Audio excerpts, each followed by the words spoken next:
Hello YouTube, this is Froogle and this is another Froogle's vlog. We're going to be doing a slightly different thing today for Froogle's vlogs in that I have a new device here, which is the Microsoft Surface Pro tablet. Now I was speaking with the editor of PC Pilot, the magazine I write for, and we were talking about mobile devices, in particular tablets and flight simulation. There's a reason for that. For those of you that don't have a tablet, normally I use this. Oh, and I want to get some misnomers out of the way. I'm going to be pretty much hating on this Microsoft Surface Pro. That's the conclusion. So I'm going to get some hate mail. I know those of you who love the Surface are going to be, Froogle, you're so stupid, you know nothing. Look, I'm a developer, okay? I have pretty much every generation of iPad here. That's the latest iPad. There's an iPad mini at the back here. Mini me. Got an Asus Transformer Prime here, which is the top of the line, high def, ultra high resolution Android tablet. Got a Samsung Galaxy Tab 2, sorry. A bunch of tablets. I pretty much got every tablet on every platform there is. So I've got some experience. In terms of the Microsoft thing, written a number of books, 10 of them on developing for Windows. So I kind of know Windows as well, even though I'm not a Windows developer right now because I chose better. Just saying. So before the hate comes in, that's my background. I kind of know what I'm talking about. Anyway, the reason we wanted to do mobile is, you know, I've got my little iPad here. Oops, I mustn't show you that. That's my beautiful wife, Megan. And that is what we use tablets for. Okay? That's PDF. So a lot of the aircraft that we get these days, in particular PMDG, this is the 737's FCOM, come with a lot of PDFs, and it's very, very handy to be able to read a PDF on a tablet device. It's very handy to have PDFs of your charts. So if you go and Google for charts, you're pretty much going to find them in PDF form. So PDFs and PDF readers are pretty much the #1 reason that flight simulation peoples have tablet PCs. They're awesome. Now, on my iPad, I have a good workflow. I don't want to spend too much time on the iPad. I want to get into the Surface, but here's what I'm used to on the iPad. I can click in here, I can highlight something very easily. See, highlight, I can put a highlight in there. More to the point though, this is very, very Mondo useful. I can set bookmarks, and I can build my own bookmarks into this PDF. So if I want to quickly jump in the 737 manuals to FMC pre-flight, there we go. Very powerful. So this is the benchmark that I pretty much measure everything against. Onto the Surface Pro. Okay, this is the Microsoft Surface Pro. Now this is not Microsoft's first tablet. Microsoft were kind of the second company into the market with tablets. The first company being Apple with the Apple Newton way back in the 80s. And then in the 90s, Microsoft came out with something called Tablet PC. This Surface is pretty much Tablet PC on steroids. You can see it's already running Windows 8. So if you like Windows 8, you're going to feel right at home. If you hate Windows 8, then you're not the odd one out. And it's very, very confusing. It takes a bit of getting used to. But this is basically a tablet PC. So it's running Windows 8. It has a stylus. Now, unlike touch, which is, I think it's capacitive, where it picks up your finger blob, and then software tries to figure out which part of your finger blob you actually meant to be touching the screen. A pen is actually, it transmits. I don't know if you can see that, but as I'm moving this around, you can actually see a cursor dot following it on the screen. I'm not even touching the screen. It's kind of like having a mouse that you hover over the screen. It's a lot more precise. In the words of Obi-Wan Kenobi, it's a much more precise weapon than a blaster. So that is a positive advantage, especially if you're into flight simulation, because you could theoretically draw or make notes. So this is why the Microsoft Surface was very interesting to me. From a flight sim perspective, I could theoretically load up my charts, load up my manuals, make notes and write on the screen. It would be very much natural, very like using a pen. It would be a pretty cool thing to do. So that's the #1 reason for looking at Surface Pro. #2 reason is, you will notice here, look, that's a chunky monkey. This thing weighs 2.5 pounds. It's heavy, and that doesn't sound heavy, but when you're holding it between your fingertips like that, it's heavy. So this is a 2.5 pound thick slab of electronics. Contrast that with this, which is the Asus Transformer Prime. Check that out. You see that? The Transformer Prime is no lightweight. This thing is a monster compared to the Transformer Prime. The reason it's a monster is this is a full PC, and that is the #2 reason that this was very interesting to flight simulation people. It is a full Core i5 powered PC. So all your normal Windows software that you have will run on this. Windows 8 apps will run on this, and Surface apps and touch apps and all that stuff will also run on this. So theoretically, it's the best of both worlds. All I can do is click on this button here. Look, it's the Windows desktop, albeit without a start button. But there's some apps. I've installed Active Sky, I've installed the Avasoft EFB unit.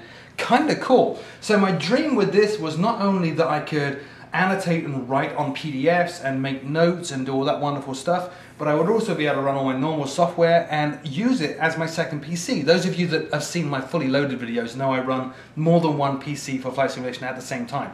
This could be the number 2 machine. That's kind of awesome. Number 1 app I was looking at using is this one, the Ablesoft DFB. Let me run it up and I will show you problem number 1. There's problem number 1. It's actually very hard to discern when you should be clicking or double clicking or single clicking or click and drag or right click. It's kind of weird. So there is a right click button incidentally here, if you can squeeze it hard enough. Failing that, you press your finger and hold for a while. And if you don't move your finger, then up comes a right click menu. A little bit odd, takes a bit of getting used to, but anyway, let me try and double click this. I think I got it. There we go. Here's the Ablesoft DFB. Oh, good. So it's telling me that this is actually a great demonstration. It's telling me it couldn't find my other PC right now. I'm not entirely sure why. The other PC is running, but look, where are the buttons?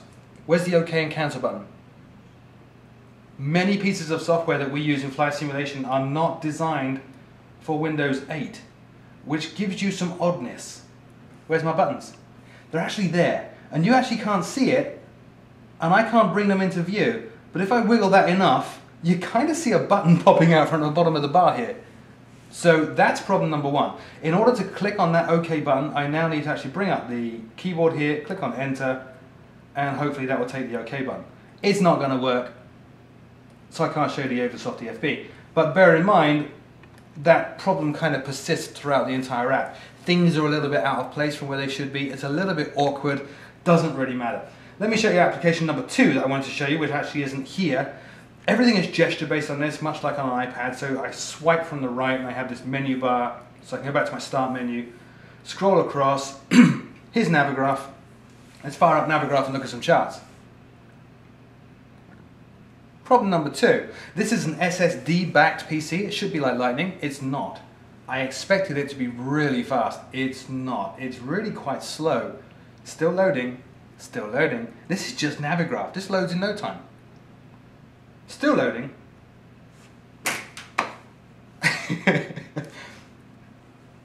Normally when you demo a piece of technology you don't want it to go wrong. Actually I do want this to go wrong.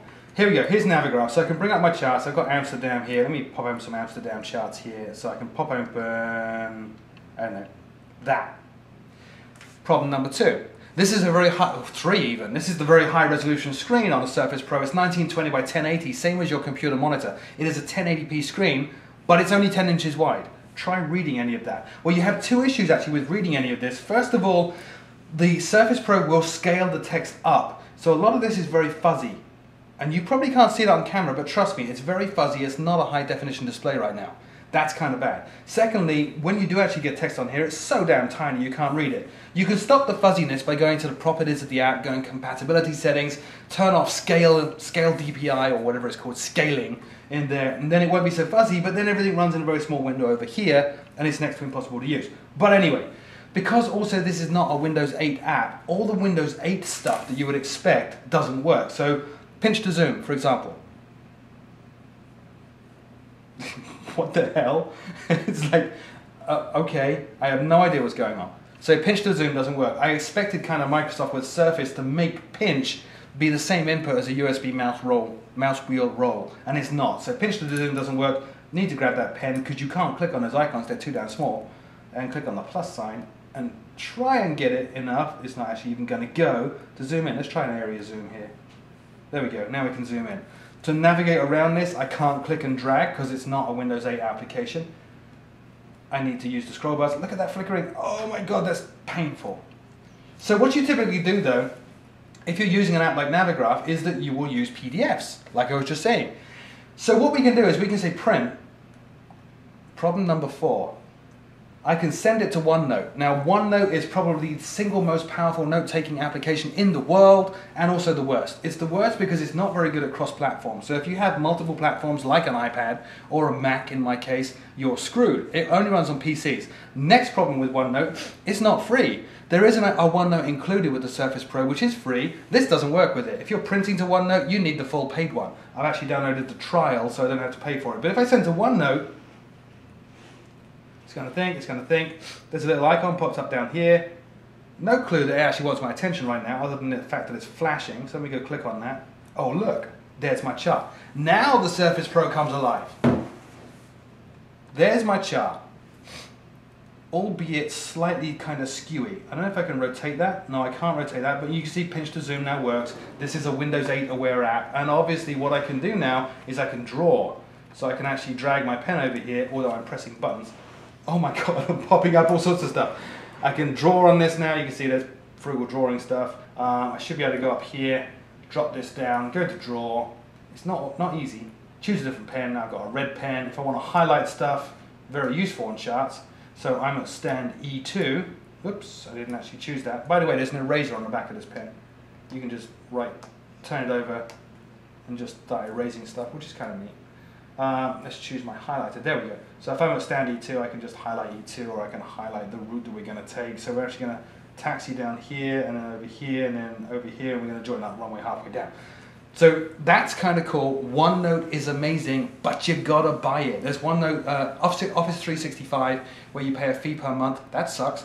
There's Office Professional 2013, where you pay a fee once with like 200 bucks. That sucks. Or there's OneNote you can buy on its own for like 70 bucks. That sucks. Not too happy with that, although it is a very cool application all the same. We'll get back to the conclusions in a minute. Next thing you can do is you can look at PDFs on this. There is a built-in PDF reader, and the problem is finding it. So let me go into Dropbox here. This is where I have all my, let me put this back to normal. This is where I have all my documents for flying. So in Dropbox, I have a folder called Reference Docs. I go in there, there's flight sims, and there's every aircraft Froogle owns, including some that you're not allowed to see. So I'm going to scroll very carefully up. There we go. And let's go in here to the PMDG 737. I can pop open the FCOM. Now this is cool. This is the built-in PDF viewer. Looks a little weak, it's not. This is actually a problem number, how many problems are we up to now? 5? This is problem number 5. You would think that having a portrait view of this aspect ratio would be very good. It's not. You can never view the whole page properly. You've always got bars on the side. It's always kind of funky on most PDFs. But even so, you can scroll through. If I pinch to zoom out, look at that. I can very quickly jump to any page in a document. However, I can't set bookmarks. I can't set a customized, personalized table of contents. I can draw on this. So there's Froogle drawing. I cannot change the pen color. I cannot turn it into a highlight. That's all kind of sucky. So that's the next set of problems. Where are we at with all this? Where are we at? And that's actually a pretty good display for this anyway. Let me bring up the thing here. So it's very much a high-level, quick overview review. What does Froogle think? Given that I've got all the other tablets as well, my tablet of choice is the iPad and is going to remain the iPad. There are a number of things that I despise about this. It has problems. I have a keyboard. Look, this is the Snap keyboard. So called because it snaps, which is kind of cool. There's a stand in the back of this to stand the tablet up. Now it's a notebook computer. It even has a mouse. There's a touchpad here. So now it's a full computer. Kind of cool. The problem is, it doesn't do full computer stuff very well. It's a little bit too slow to be a full notebook computer. That's the first thing. The screen, physical dimensions, is a little bit too small to be usable. It's 1920 by 1080 in 10 inches. It's very hard to read. And that scaling up where everything goes fuzzy is just blech. The fact that it's running Windows 8, which means that I can't access buttons in some applications and all sorts of oddness when I'm running certain apps, is a problem. I don't like that. I don't like the fact that, oh look, lots of crashes as well. Lots of crashes. Many of the apps I've tried on this just abort at some point for no reason. So there's Navigraph, which is a very reliable app. Use it all the time, just crashed. First time I've ever seen it crash is actually on this device. So let's see, not too fast, screen's too small physically. Oh yeah, the fact that the window, it's kind of a hybrid between Windows 7, Windows 8 and a tablet, in that when you're in the tablet stuff, tablet things work like that to scroll. Yeah, as you would expect on a tablet. I can rearrange all these lovely icons and it's all, you know, whatever. Great, I can pinch to zoom. All the tablet-y stuff works in the tablet-y side of Windows 8. If you go into the desktop side of Windows 8, you are screwed. You know, that pinch to zoom no longer works, and it should. It should be like the wheel, the roll on a mouse wheel is what Windows should pick up when you pinch to zoom. It doesn't. You can't click and drag to scroll because that happens. If you click and drag in Windows, you select. So that's kind of weird. So it's no longer a tablet anymore. It very much is a PC with touch, with a pen added. The fact that you can write notes in something like OneNote is fantastic. OneNote is a wonderful application. The fact you have to pay hundreds of dollars for it, not so wonderful. That's pretty much it. Battery life completely sucks, by the way. You can't hold it too long. It's only 2.5. It's 2.5 pounds. But as I said, holding it in your fingertips really hurts. And right about, where is it? Here. Right about here, it gets really hot. So if you're sitting in bed, I got to rephrase that. If you're sitting somewhere and you have the tablet in an uncomfortable position, like your lap, that gets really, really hot. That gets incredibly hot. You got to be careful of that. So holding it's not an option. Putting it on your lap's not an option. Standing it up with that little stand on your lap is not an option. It's like a flimsy little piece of plastic. Just go all the time. And this is just over $1,000. And there are two versions of this. There's an $899 version and the $1,000 version. This is the $1,000 version because it has 128 gig of SSD. The alternative is to get the 64 gig SSD one for $800 or $899. The reason you don't do that is because of the recovery partition on the disk and the fact that it's Windows 8 and Windows eats disk. Of that 64 gig, you only have 30 gig available to you. So install some apps and you're done. So I went for the 128, that gives you about 90 gig spare. Install some apps, you've still got some room to carry on working as you should. So my general impressions, do you want to put the camera back on the Froogle?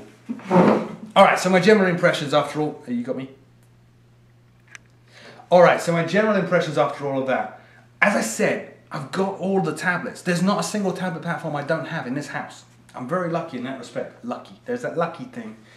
I prefer the iPad. I prefer the iPad because it just does what I want it to do. And there's no quirkiness. I know that everything I can do in the iPad, like pinch to zoom, slide to scroll, and all that stuff, works in every single application.